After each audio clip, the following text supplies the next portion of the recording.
Hello, everyone. Hello, YouTubers. It's Anonymous T. Hope you're having an amazing day today. So today we need to discuss these Kandi and the Gang ratings, and I want to give a disclaimer. I actually like Kandi. I don't have any beef with her, any issues with her, but I have to be objective and call out, this ratings and what the problems with the show are and everything else. I have to be transparent. I can't do the fake stuff. I can't do the sucking up to people and all that kind of nonsense. Like, I have to be me.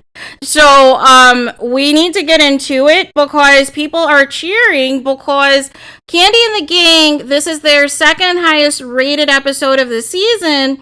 But the problem is this comes at the expense of Bravo changing the name of the show to being an Real Housewives of Atlanta spinoff to try to get more eyeballs, number one. And number two, the interviewing airing, like I said it was, about Kandi discussing NENE leaks and NENE allegedly shading her on social media, in which NENE has since come out to say that is fake news, that she never said anything. She simply was liking comments and retweeting comments from fans, but she directly did not make any comment about Kandi and the Gang or Kandi and the Gang ratings, and basically put out tweets like this is why she's blacklisted when you try to tell the truth and everything else. So Kandi didn't even fact check and completely misinterpreted the question that was asked to her, but just wanted to go ahead and go on the offense and, come for NENE and ask where NENE's ratings for her show is, which was shady. But then at the same token, she can't even match Porsha's ratings. So what are your ratings of the show? Like, literally make it make sense. So the problem is, although there was over 500,000 viewers, that still is not even on par with Porsha's show or even Porsha's lowest viewers. Like, Porsha's lowest viewers, I think, for her show still had over like 650,000 or something of that nature. But the issue is the demo. The issue is the demographics. That is what's killing Kandi and killing the show. And the demo is only a 0.12.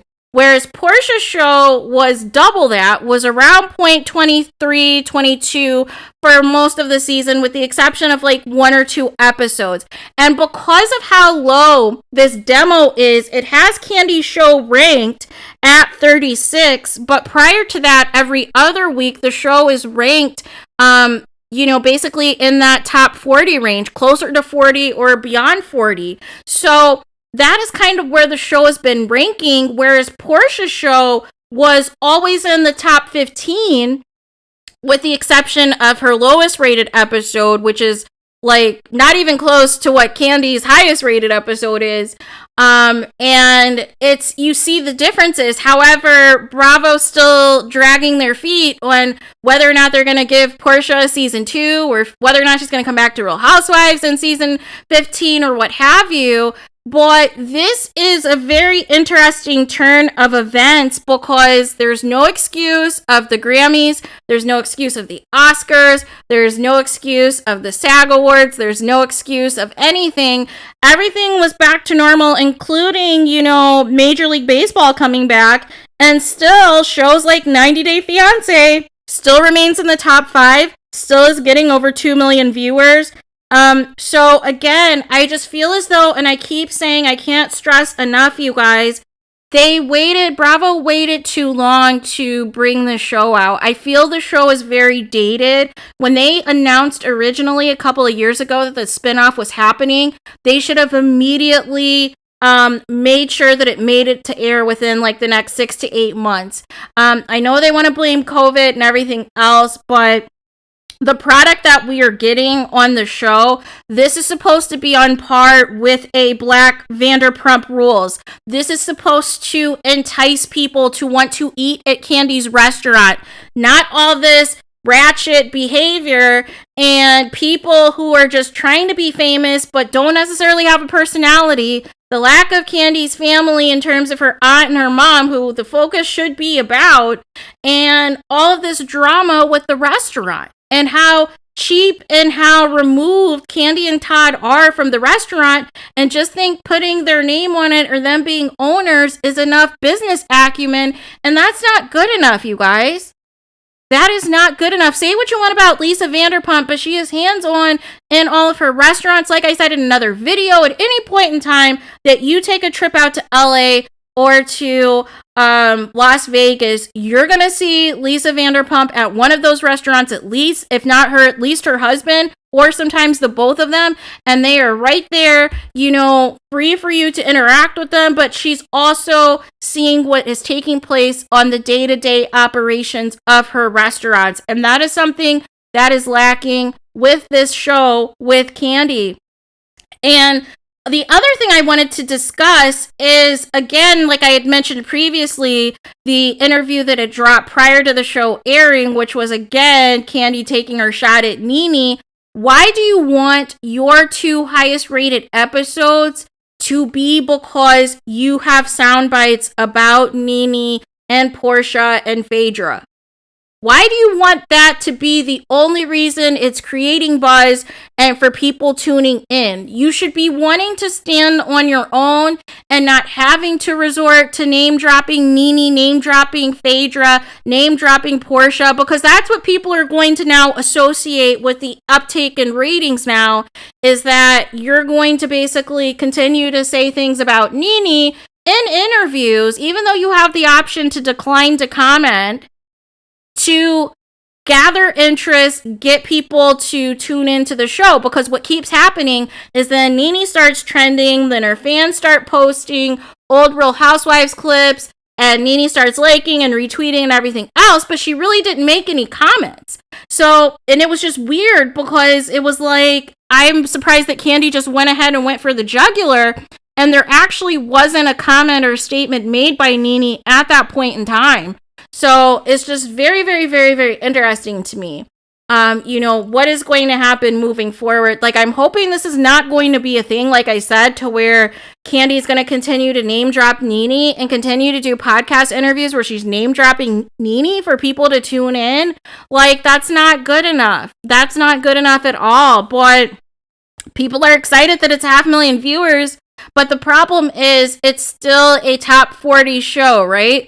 It is still not cracking the top 15, the top 20, or what have you. And the demo is what's hurting KANDI's show. So I don't know whether or not it's going to get a season 2. I did hear that it's not going to get a reunion, because remember, Todd said that he's going to film something, because that's the producer in him, that they're going to film something separately, I guess, as far as a reunion goes. But I just don't know where they go from here. It's hard to connect with some of the cast outside of, KANDI's family and everything else from what we know about her and Todd and the KANDI Coded Click. But as far as everybody else, it's just not enough interest. It's not compelling. It's not enough real, legit storylines to keep viewers tuned in, as well as how messy and dirty and cheap that KANDI and Todd are being about this restaurant and having this restaurant in tip-top shape to make it appetizing and enticing for tourists and everybody else who would travel to Atlanta want to check out this restaurant. Why is it still, as of today, still getting bad reviews? All this stuff should be cleaned up by now. And I just don't understand. And I don't know what the end game is, if they just think that they're going to continue to go this route and think that ultimately KANDI celebrity is going to be enough for people to still go to this restaurant. And I fear that she's not going to realize at some point in time it's not going to go well. That people are going to eventually not want to fool with this restaurant anymore. Kind of like how what ended up happening with T.I.'s restaurant and other famous celebrity restaurants. It's once enough exposure is about, what really is happening at these celebrity restaurants, then that's when people stop going. So it's constructive criticism, KANDI, in terms of trying to revamp this, because I wanted this to be a much better product than what it's giving. And I actually found your other spinoffs much better than this one, because I felt at least with the Escape spinoff, we are Escape fans, so I found that show entertaining. At least with the wedding special, obviously that featured some of your former castmates on the show, so therefore that was entertaining. But as for this, I just it just needs work, you guys. It just needs work. It needs better storylines. It needs to, be pristine in terms of presenting to the viewers something enticing for us to want to go to OLG. And even with all this promo, even with renaming the show as a Real Housewives of Atlanta spinoff to try to get eyeballs on it, and even with name dropping NENE, yes, it increased in viewers, but it still is not moving the needle in the demographics, which is the important number that these networks look at in terms of ratings, is if they are hitting that demo, if they are hitting that demo number, and unfortunately, as of now, they are not. So we'll have to see what happens. We'll have to see moving forward how the rest of these couple of episodes turn out, and if anything changes, if anything improves, or if ratings tick back down again, if Kandi doesn't say anything about NENE this time. But we'll continue to monitor it, you guys, and we'll go from there. But let me know your guys' thoughts. Did you guys watch the last episode this past Sunday of Kandi and the Gang? And do you feel that it is a mistake for the ratings to only go up when Kandi discusses NENE in interviews? What do you guys think about that? Please let me know your guys' thoughts in the comments. Please do not forget to like, comment, and subscribe. Hit the notification bell so you're notified the moment I post new content on my channel. And with that being said, I'll talk to you guys again very soon.